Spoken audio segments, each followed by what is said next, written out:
culimada mar kale waa mahadsan yihiin su'aalo yar baa soo gaadhay oo aan doonayaa insha Allah taala inaan culimada weydiino doctor waxaan ku bilaabayaa Dr. Ali masaladii uu ka hadlay su'aal baa ka timid oo la leeyahay wadankan waxaa ku badan markii ay gaaladu dhintaan dadkii asxaabtooda ah iyo dariska iyo waxay weydiistaan kaalmo dhaqaale oo ay aaska ku samaystaan marka dhaqaalahaas aaska ay ku sameynayaan aniga oo muslima bixin kara aniga oo shaqaale isla nahay saaxiib nahay ma bixin kara yani shaqada aan wada joogno saaxiibnimada saasa ka wada dhaqaalaha ma ka qayb qaadan karaa ma bixin karaa waxaan ugu dari lahaa doctorka oo ay muhiim tahay inuu ogaado halkan waxa ka dhacay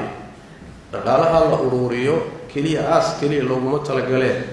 aaskooda waxaa ka dhaca acraaf iyo dhaqamo iyo muddo in la fadhiyo iyo in khamro la cabo reerka xoolahooda in cagta la mariyo oo wixii uu ka tagay oo dhan la wada cuno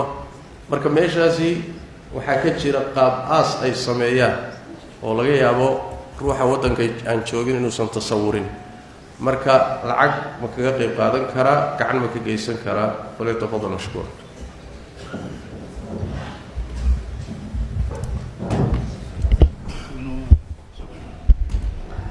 بسم الله الحمد لله والصلاة والسلام على رسول الله. سؤال شيء شيخ صوت أفضل معي ماشي استقعد الجن وضعيا وسوء تصويري لكن هاي قرانة مرتي إيميل والوطن ما كمان بس كده جيسني إن شاء الله. لما شيء أنا كان صار مسألة أسد كذا مركب الماضي يفسر فبعث الله غرابا يبحث في الأرض ليريه كيف يبالي سوءة أخيه قال يا ويلتى أعجزت أن أكون مثل هذا الغراب فأواري سوءة أخي فأصبح من النادمين من أجل ذلك من كل استاغي بسمع الكلام لما تفسير بيانا نساء مركب المريض حيث قال يشوي الديان قفك قالك انتي إن لحباله إلا كفانيو شرعا بنيه صلى الله عليه وسلم مصادسي حدث جمهور الفقهاء الرجحوا ما أركان إن الحبالة ولكفنيو ولدقو هو ما أركان رواية بس طبعا أبو حنيفة الإمام الشافعي الإمام بن حنبل رواية إن كستو الإمام مالك وخلاف سيد وحين أصل ويقرأ حديث علي بن أبي طالب الإمام أبو داود يبهر بإمرين إن عمك الشيخ الضال قد مات علي بن ابي طالب ابيه كوضع يا بنتي مركز النبي صلى الله عليه وسلم بيري هذا صحابه واحنا كان عصرين وصلاه في الوتر المعروف الحديث عن حلقاتكم ان بنانتا هدي بفقد اللي هدي لوايو قف كحباله اما كفني اما شريك الكلام عن قال ان مساله كرواه هدي قف كان u baahan in dacmi la siiyo la taageero si loo xaraalo meydkaas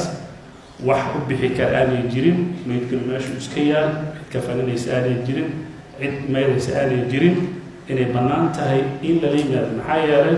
qawaacidii usuuliga ahayd kulli waxay ahayd wixii aanan waajib haddaan dhamaystirin ilaa bihi haddaan mandub dhamaystirin ilaa bihi haddaan ibaaxa dhamin ilaa bihi wixii dhan xukunkeeda inay qaadanaysa laakiin taswiirka sheekha hadda uu sheegay oo ah in waxa loo socdo aan ahayn meyd baa la kafaninaya iyo wala meyl ee kaliya inaan ahayn laakiin loo socdo waxaa la rabaa in markaa maqaal laga dul furto iyo howlo kale taa haddii ay tahay munkarkaan oo mutayaqan cindak uu yahay taa ma banaana biayi xaali min alxawaal masaladu way caddaan maxaa yeelay waxaan noqonaysaa qof munkar dacmiya laakiin ninka kan wax xabaalaya malaha meeshuu iska yaa uu dhintay asalka waxaa waa bini aadamka in la xabaalayo meesha looga tegin billahi tawfiiq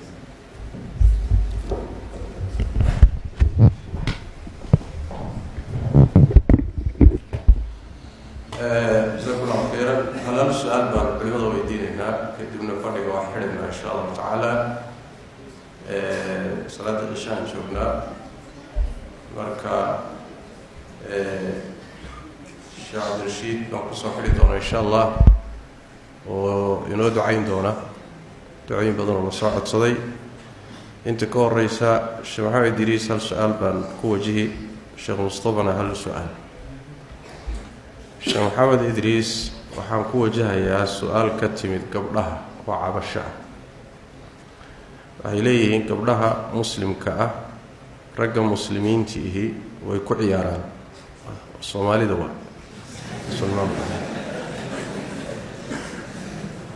waxay ku dareen ragga hala wacdiyo, culimooyin ragga wacdiya, raggii gabdhaha waa ku ciyaareen. sheekh maxamed waxaa su-aasha ugu dooray waxoogaa khabiir buu ku yaryahay dhankaasaga, marka waxaa leeyahay faldabad mashkuura kelimatayn ha ka yidhaahdo cabashada gabdhaha ka timid. nacam.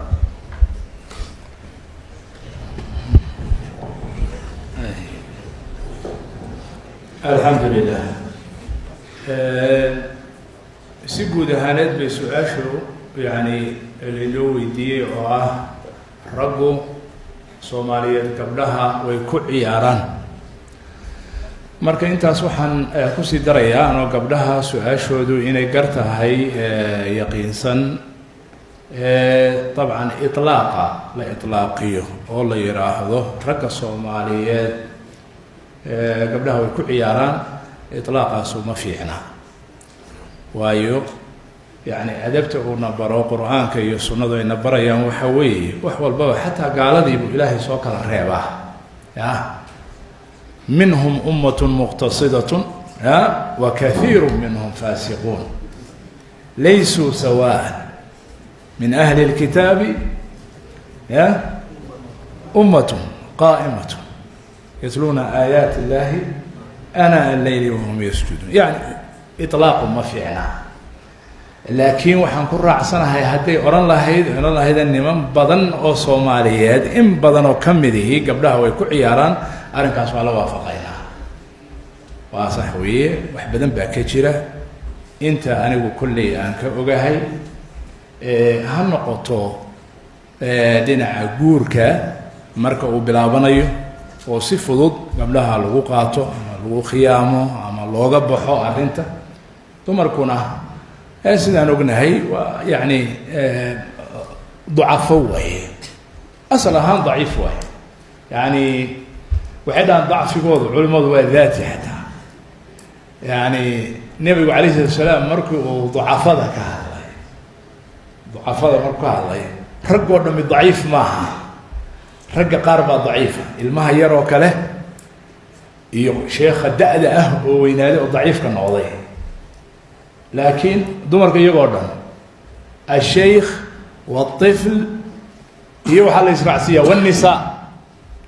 iyaga lama kala reebin, mid yar iyo mid weyn. dacfi waa iska daati. marka saas darteed khiyaanadu way ku badan tahay xagga raggay u badan tahay, inkastoo ay jiraan dumarkana gabdhahaasaan u sheegay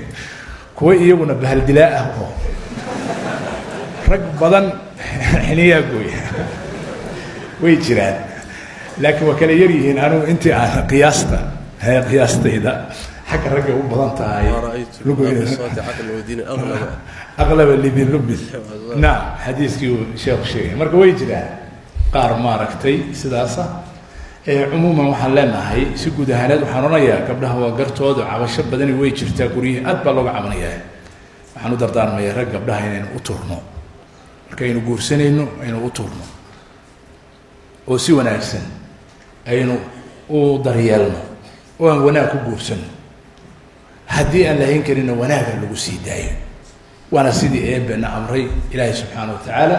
jamiic aayaat lqur'aanka ka hadlayso dumar. caashiruuhuna bilmacruuf amsikuuhuna bimacruufin aw faariquuhuna bimacruuf. idaa طalaqtum الnisaa faطalliquuhuna licidatihina waaxsu lcidda waاtaquu llaha rabakum. wasiyadu mar walba waxay u badan tahay xagga ragga, leanna dulmiga xaggoodu ka badan yahay.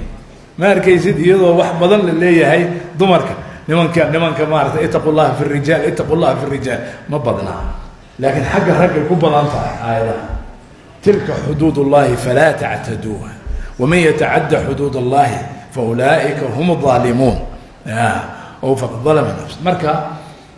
waxaan leeyahay gabdhaha in u turno waa hooyo waa walaal waa eedo waa habaryar waa gabdhaha inu jecelna waa gabadheeni marka gabdhaha loo turo aada iyo aad ha loogu turo macruufa lagu guursado yaan la khiyaamin haddii ayan ku anficinna ha dulmin oo mucallaqaha ka dhigin mucallaqada aada u fara badan tadaruuha kalmucallaqa ilaahayna subxana wa tacaala qur-aanka uu ku sheegay maya calliqi waxaa badan ku furi maayo orod cirka soo leef bal sheekhi ku furi lahaan ah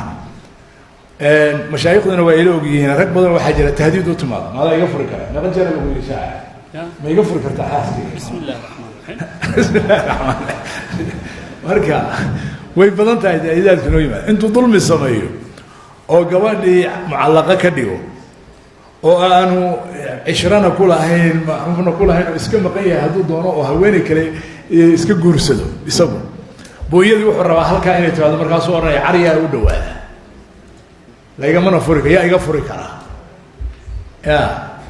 aniga mid baan mar maraykanka kala soo hadlay islaantii ka dacwoonayso 10 sano ay kala maqan yihiin markaasaan gurigiisa ka wacay islaantiisii buu iskala jiifaa waddankii buu joogaa ya telefoon kula hadlayay islaantu maxay la qooqan tahay maxay rabtaa madadaanay rabtaa furiin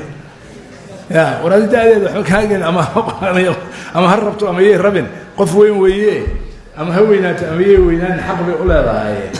adigu waxa idinka dhaxeeya xarigii idinka dhaxeeyay maxaad u haysataa hadaadan maaragtay aadan dhaqanayn ma yaa furi kara cid iga furi kartaa ma jirto anigu ma furin meel aan ku furana ma jirto marka waxaan ku yiri sharcigii kugu xiray ayaa ka furaya kaasoo kalena insaan loogu jawaabo way mudan tahay marka insha Allah taala umuman waxaan leeyahay gabdhaha loo turo وانا سيدي النبي عليه الصلاه والسلام يقول استوصوا بالنساء خيرا انا وانت ما نقدر خصوصيا وبالله التوفيق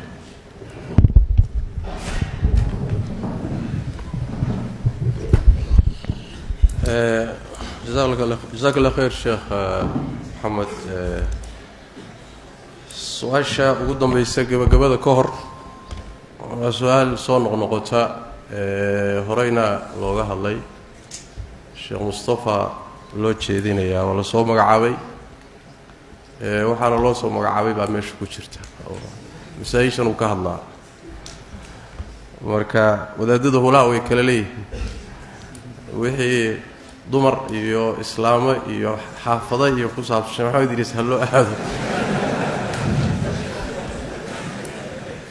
wixii masaa'il cilmiga iyo casriga iyo diinta iyo iswaafajintaana waxa iska leh Sheekh Mustafa iska leh wixii quraan iyo hawlihiisana waxa iska leh shaab Rashid ba iska Allah ybarik fiik doctorku isagu inta waxaan u maleeyahay inuu qayb ku leeyahay Allah idin barakeeyo sheekhana masalada waa mas'ala iska soo noqnoqotay waxay leeyahay wuxuu leeyahay saa'ilkeena quraanka wuxuu sheegaa dhulku inuu fidsan yahay qoliyahan wuxuu ahay falag culumta falaga waxay sheegaan inuu dhulku wareegsan yahay ama kubad yahay marka la quraanku wuxuu sheegaa dhulku inuu fadhiyo iyaguna waxay leeyihiin dhulku waa socdaa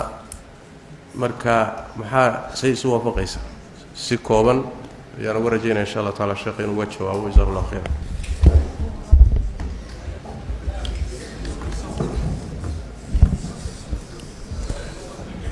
بسم الله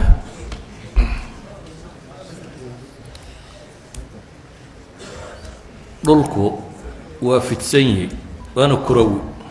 labadaba way uu fidsan yahay oo idinka arka waa like a ball waliba waxay yidhaahdaan waa sida beedkoo kale inuu sidaa yahay waa mas'ale iska fudud waayo dayuuradda maanta galbeedka u duushaa barigay kaaga imanaysaa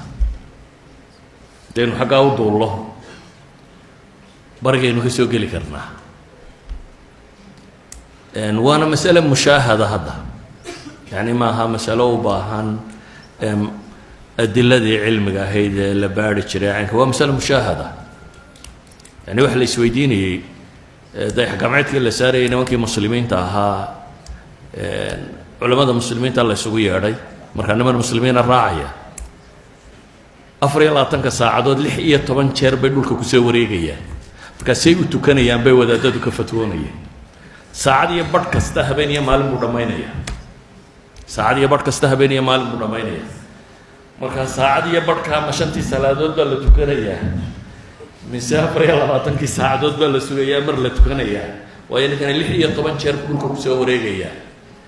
waxaan uga dan leeyahay markaa dee waa masale mushaahada waana waxyaabahay culamada muslimiintii waagii hore taqriiriyeen waxaan filayaa القرن السابع أو السادس عند العلماء المسلمين waxay ahayd masaa'ilka caamka aan murankuba ka jirin